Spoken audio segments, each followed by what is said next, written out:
ফোনের চার্জ নিয়ে বহু মানুষ প্যারা খায়। বাসা থেকে বের হওয়ার আগে দেখি একটা পাওয়ার ব্যাংক নিয়ে বের হয়, কারণ ফোনের চার্জ শেষ হয়ে যায় দিনের মাঝখানে। স্পেশালি ওল্ডার জেনারেশনের আইফোন যারা ইউজ করে তারা তো দিনে 2-3 বার করে ফোনে চার্জ দেয়। ভাই, বাজারে এখন এমন অনেক ফোন আছে যে ফোনগুলোতে আপনি ব্যাটারি ব্যাকআপ নিয়ে কোনো প্যারা খাবেন না, বরং উল্টা। যেমন এই ফোনটা আমাদের হাতে আছে, এটাকে আপনি একটা পাওয়ার ব্যাংক হিসেবে ইউজ করতে পারবেন এবং এইটা দিয়ে অন্য ফোনকে চার্জও করতে পারবেন। কথা বলছিলাম রিয়েলমি C100X ফোনটা নিয়ে। এটা বাজেট সেগমেন্টের একটা ফোন, অলদো ফোনের প্রাইসিং এখন যে পরিমাণে এলোমেলো হয়েছে, কোনটাকে বাজেট বলবো, কোনটাকে মিড রেঞ্জ বলবো, আর কোনটাকে ফ্ল্যাগশিপ বলবো বুঝেই পাই না। যাই হোক, পুরো ভিডিওতে এই বিষয়টা নিয়ে আমরা আরও কথা বলবো। তার আগে চলুন আমরা রিয়েলমি C100X এর সাথে একটু পরিচিত হয়ে নিই। ফোনটা গোল্ডেন কোস্ট নামের একটা কালারে এসছে এবং পেছনের দিকে লাইটের রিফ্লেকশনের ফলে এক ধরনের ওয়েভ টাইপের ইফেক্ট আছে, যেটা দেখতে বেশ ভালো লাগে। এবং যে বাজেটে লঞ্চ হয়েছে বা বাজেট সেগমেন্টের ফোন হিসেবে এটার ডিজাইনটা বেশ ভালো। উপরের দিকে ক্যামেরা হাউসটা ভার্টিক্যাল করে দেওয়া হয়েছে, এখানে যদিও দুইটা কাট আউট, বাট ক্যামেরা আসলে একটাই। এবং নিচের দিকে একটা নোটিফিকেশন লাইট রিং আছে। ফোনটাতে দরকারি সব ধরনের বাটনস এবং পোর্টস আছে, ইনক্লুডিং 3.5mm অডিও জ্যাক, এবং এটাতে একটা মনো স্পিকার দেওয়া হয়েছে, যেটা লাউডনেস এনাফ ছিল। যদিও তারা ক্লেম করছে 300% ভলিউম বুস্ট হয়, বাট বুস্টেড ভলিউম খুব বেশি বুস্টেড মনে হয় নাই, বাট এনাফ ছিল সাউন্ড। ভালো ব্যাপার হচ্ছে ফোনটাতে মিলিটারি গ্রেড শক রেজিস্ট্যান্স আছে, সো আপনি ফোনটাকে হাত থেকে ধুমধাম ফালাই দিলেও সমস্যা হবে না। তবে অ্যাক্সিডেন্টাল ড্রপের কথা বলছি, ইচ্ছা করে আবার কাউকে দেখাইতে যায় না যে দেখো আমার ফোন দিয়ে ইট ভাঙা যায়। এছাড়া ফোনটাতে IP64 রেটিং থাকার কারণে হালকা পাতলা পানির ছিটে ফোটা এটা ইজিলি সহ্য করতে পারবে। আর ফোনটা একটু হেভি এবং একটু মোটা, যেহেতু ম্যাসিভ একটা ব্যাটারি ব্যাকআপ পাচ্ছেন, 8000 mAh battery by the way. So ফোনটার ওজন একটু বেশি হয়েছে, আমরা মেপে দেখেছি অ্যারাউন্ড 225 গ্রামের মতো ওজন এটার, এবং থিকনেস হচ্ছে 8.8mm। যদিও হাতে নেওয়ার পরে এত বাল্কি ফিল হয় না, আপনি এক হাতে ইউজ করতে পারবেন, তবে দুই হাতে ইউজ করলে একটু বেটার কমফোর্ট পাবেন। এবার চলুন ফোনটার ডিসপ্লেটার দিকে একটু তাকাই। সো এটাতে 6.8 ইঞ্চির একটা IPS ডিসপ্লে দেওয়া হয়েছে, যেটাতে 120 হার্জ রিফ্রেশ রেট আছে, বাট স্যাডলি এটা HD+ রেজুলেশনের একটা ডিসপ্লে। আর একটা সাইড ব্যাপার হচ্ছে ডিসপ্লেটার উপরের দিকে ইউ শেপের একটা ওয়াটার ড্রপ নচ আছে। শেষেতে ডিসপ্লেটার সাইডে ভিজিবল বেজেল আছে, যদিও এটা খুব ন্যারো না, আবার খুব বড় বলা যাবে না, তবে চিন এরিয়াটা একটু বড়।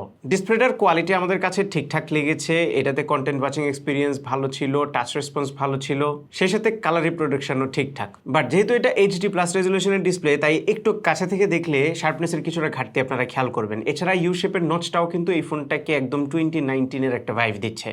বাট কি আর করা, this is the new normal. এখন আমাদেরকে সহ্য করে নিতে হবে এইগুলো, কারণ বাজারের অবস্থা খুবই খারাপ। এই ফোনটার দাম আপনারা যদি শুনেন তাহলে একদম আকাশ থেকে পড়বেন। আমরা নিজেরাও পড়েছিলাম, কিন্তু কিচ্ছু করার নাই। এটাতে রিয়েলমিরও কোনো দোষ নাই, অন্য কোনো ব্র্যান্ডেরও দোষ দেওয়া লাভ নাই। মার্কেটের অবস্থাটা এরকম। এই ফোনটা বাংলাদেশে দুইটা ভেরিয়েন্টে লঞ্চ হচ্ছে। একটা হচ্ছে 4/128GB, যেটার দাম হচ্ছে 21999 টাকা, আর একটা হচ্ছে 6/128GB, যেটার দাম হচ্ছে 23999 টাকা। প্রসেসর হিসেবে এই ফোনটাতে ইউনি এসওসির T7250 এটা ইউজ করা হয়েছে, যেটা 12nm প্রসেসে বিল্ড করা একটা অক্টা কোর চিপ, যেটা Cortex A75 এবং Cortex A55 বেসড, খুবই পরিচিত একটা মডেল। এবং এটাতে বেস ক্লক স্পিড যেটা 1.6 GHz আর সর্বোচ্চ 1.8 GHz পর্যন্ত যায়। সো বুঝতেই পাচ্ছেন খুবই লো পাওয়ার একটা এসওসি। যখন প্রাইস এরকম জগা খিচুড়ি ছিল না, তখন হয়তো এই প্রসেসরটা 10, 12 বা 15,000 টাকা সর্বোচ্চ ফোনে ব্যবহার করা হতো।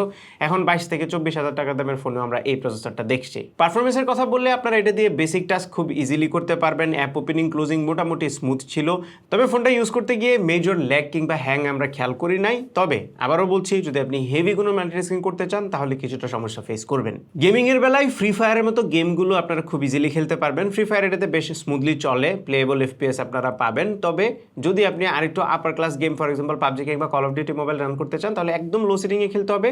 সেটা বেয়ারলি প্লেয়েবল, সো রিকমেন্ডেড থাকবে না। আপনারা ফ্রি ফায়ারটাই ট্রাই করবেন এটাতে। এর বাইরে অন্যান্য যত 2D গেমসগুলো আছে সেগুলো খুব ইজিলি এই ফোনটা রান করবে। এছাড়া আপনাদেরকে কিছু বেঞ্চমার্কের স্কোরও স্ক্রিনে দেখিয়ে দিচ্ছি, যেগুলো দেখে আপনারা কিছুটা আইডিয়া করতে পারবেন এই ফোনটার পারফরমেন্স সম্পর্কে। এইবার আসি এই ফোনটার বিগেস্ট সেলিং পয়েন্ট, সেটা হচ্ছে এটার ব্যাটারিতে। এই ফোনটাতে 8000 mAh এর বিশাল একটা সেল দেওয়া হয়েছে, যেটা দিয়ে থিওরিটিক্যালি ডেফিনেটলি আপনারা 2 দিন ব্যাকআপ পাবেন। বাট আমরা কিন্তু টেস্ট করেছি এই ফোনটা। আমরা নর্মালি এই ফোনটা যেভাবে ব্যবহার করি, আমরা কিন্তু এইভাবে ব্যবহার করেছি জাস্ট একটানা ব্যবহার করে আমরা 14.5 ঘন্টার মতো এসওটি পেয়েছি। এবং আমাদের ইউজ কেসটা হেভি ইউজ কেস বলা যায়। 14.5 ঘন্টা যদি এসওটি হয়, তাহলে আপনি বুঝতে পারতেছেন সকালবেলা ঘুম থেকে ওঠার পরে একদম রাত 12টা পর্যন্ত আপনি কন্টিনিউয়াস ফোনটা ইউজ করতে পারবেন, কোনো ধরনের সমস্যা হবে না। আর যদি একটু গ্যাপ দিয়ে ইউজ করেন তাহলে তো বুঝতে পারছেন 2 দিন ব্যাকআপ ইজিলি আপনি এই ফোনটা থেকে পাবেন। এটা দুইটা কারণে পাচ্ছেন। প্রথমত এটার বড় ব্যাটারি, দ্বিতীয়ত HD+ রেজলিউশনের ডিসপ্লে, সো খুব একটা বেশি চার্জ খাচ্ছে না, এবং SoC-টাও একদমই লো পাওয়ার। সব কিছু মিলে এটার ব্যাটারি ব্যাকআপটা এত বেশি অপটিমাইজড হয়েছে যে ব্যাটারি ব্যাকআপ নিয়ে আপনাকে একদমই প্যারা খাইতে হবে না। আর এই ফোনটাতে কিন্তু রিভার্স চার্জিংয়ের ব্যবস্থা আছে, সো আপনি এই ফোনটা দিয়ে অন্য ফোনকে চার্জও করতে পারবেন। স্পিকিং অফ চার্জিং, এই ফোনটার বক্সের ভিতরে 45 ওয়াটের একটা সুপার VOOC চার্জার দেওয়া হয়েছে, যেটা দিয়ে ফুল চার্জ করতে এই ফোনটাকে অ্যারাউন্ড 2 ঘন্টা সময় লাগে। 8000 mAh ব্যাটারি হিসেবে এটাকে ফাস্টই বলতে হবে। এছাড়া রিয়েলমি আরেকটা বোল্ড ক্লেম করতেছে, সেটা হচ্ছে এই ফোনের ব্যাটারিটা 7 বছর পর্যন্ত হেলদি থাকবে। মানে 7 বছর ইউজ করার পরেও আপনি 80% প্লাস ব্যাটারি হেলথ এটাতে পাবেন, যেটা নিঃসন্দেহে একটা বোল্ড ক্লেম। এইবার আসি ক্যামেরায়। সো এই ফোনটার পেছনে একটাই ক্যামেরা আছে, 50 মেগাপিক্সেলের মেইন ক্যামেরা, আর ফ্রন্ট ক্যামেরা যেটা এটা হচ্ছে 5 মেগাপিক্সেলের। প্রাইমারি ক্যামেরাটা দিয়ে ব্রড ডে লাইটে তোলা ছবিগুলো আমাদের কাছে ঠিকঠাক লেগেছে। প্রাইস বিবেচনায় এটাকে খারাপও বলা যাবে না, আবার খুব ভালো বলা যাবে না। আবারও প্রাইস বিবেচনা বলতে বর্তমান সময়ের উল্টাপাল্টা প্রাইসিং যেটা, সেটাকে বিবেচনায় নিয়ে বলতেছি। ছবির কালারগুলো যদিও একটু পপড হয় বা একটু স্যাচুরেটেড হয় এবং একটু স্টেবল হাতে ছবি তুলতে হয়, একটু যদি শেক হয় তাহলে কিছুটা মোশন ব্লার আমরা খেয়াল করেছি ছবিতে। পোর্ট্রেট মোডে এজ ডিটেকশনটা খুব একটা অ্যাকুরেট হয় না, সে সাথে ব্যাকগ্রাউন্ডের যে ব্লারিনেস সেটাও একটু বেশি আর্টিফিশিয়াল লাগে, সো পোর্ট্রেটটা আরেকটু ইমপ্রুভড হতে পারতো। সে সাথে ডাইনামিক রেঞ্জের পারফরমেন্সও ওকে ছিল। ভিডিওতে সর্বোচ্চ 1080 30 FPS এর অপশন পাওয়া যাবে এবং কোনো ধরনের স্টেবিলাইজেশন না থাকার কারণে ভিডিওগুলো একটু শেকি হয়। এছাড়া সেলফি ক্যামেরাটা আরেকটু ইমপ্রুভড হতে পারতো। 5 মেগাপিক্সেলের সেন্সর হওয়ার কারণে একেতে খুব একটা বেশি ডিটেইলড হয় না, সেই সাথে একটু কমপ্লিকেটেড লাইটে ছবি তুললেই ছবিগুলোর এক্সপোজার ঠিক থাকে না। সো যদি আপনি একদম সলিড লাইটে ভালো লাইটে ছবি তুলেন তাহলে মোটামুটি মানে ছবি তুলতে পারবেন। স্যাডলি ফ্রন্ট ক্যামেরাতে 1080p ভিডিওর অপশন নাই, মাত্র 720 30 FPS এ ভিডিও রেকর্ড করতে পারবেন। সফটওয়্যার সাইডে এই ফোনটাতে out of the box Android 16 আছে, যার উপরে থাকছে Realme UI। Realme UI বেশ স্মুথ এবং অনেক আগে থেকে এটা ডেভেলপ হয়ে আসতেছে এবং টপ কয়েকটা UI এর মধ্যে একটা নিঃসন্দেহে। বেশ কিছু AI ফিচারও এটাতে আছে যেগুলো আপনি এনজয় করতে পারবেন, তো সফটওয়্যার সাইড নিয়ে আমাদের কোনো কমপ্লেন ছিল না। ফাইনালি যদি কনক্লুড করি তাহলে প্রথমত বলবো আমরা টেক রিভিউয়াররা এখন আসলে খুব বিপদে পড়ে আছি, কারণ ফোনের দাম এত পরিমাণে বাড়ছে বা মার্কেটে এত পরিমাণে ডিসরাপশন আসছে যে এখন আমাদের কমেন্ট করতে গেলে 10 বার চিন্তা করতে হয় যে আসলে কোন বিষয়টা নিয়ে কি কমেন্ট করব। সেই ফোনটা যেই প্রাইসে লঞ্চ হয়েছে সেই প্রাইসটা ডেফিনেটলি অনেক বেশি, কিন্তু এটা রিয়েলমির দোষ না, এই মডেলটারও দোষ না, দোষ আসলে মার্কেটের। এবং এই প্রাইসে যদি আমি ভালো পয়েন্টের কথা বলি তাহলে এটা ডিজাইন এবং বিল্ড কোয়ালিটি একদম সলিড ছিল, সে সাথে 8000 mAh ব্যাটারি এবং ব্যাটারি ব্যাকআপ বা চার্জিং স্পিড, রিভার্স চার্জিং, এই জিনিসগুলো নিঃসন্দেহে প্রশংসার দাবিদার। তবে এই ফোনের প্রসেসরটা আরেকটু বেটার দিতে পারতো এবং ডিসপ্লেতে ইউ শেপের নচ না দিয়ে কাট আউট দিলে আমার মনে হয় আরেকটু ভালো হতো। এখন বাইং ডিসিশনটা আপনার, মার্কেটের অবস্থা খুবই বাজে, সো আপনি যে এই প্রাইস রেঞ্জে খুব বেশি ভালো ফোন পাবেন তা না, হয়তোবা এদিক ওদিক করে আপনি নিজেই জাজ করে নিতে পারেন। এই ছিল আমাদের আজকে ভিডিও। আশা করি ভিডিওটা আপনাদের ভালো লেগেছে। যদি ভালো লেগে থাকে তাহলে ভিডিওতে একটা লাইক দেবেন, কমেন্ট করে জানাবেন কেমন লাগলো। আপনার ফ্রেন্ডদের সাথে শেয়ার করতে একদমই ভুলবেন না। আমাদের পেজে ফলো এবং চ্যানেলে সাবস্ক্রাইব করতে মাস্ট। দেখা হবে পরবর্তী ভিডিওতে।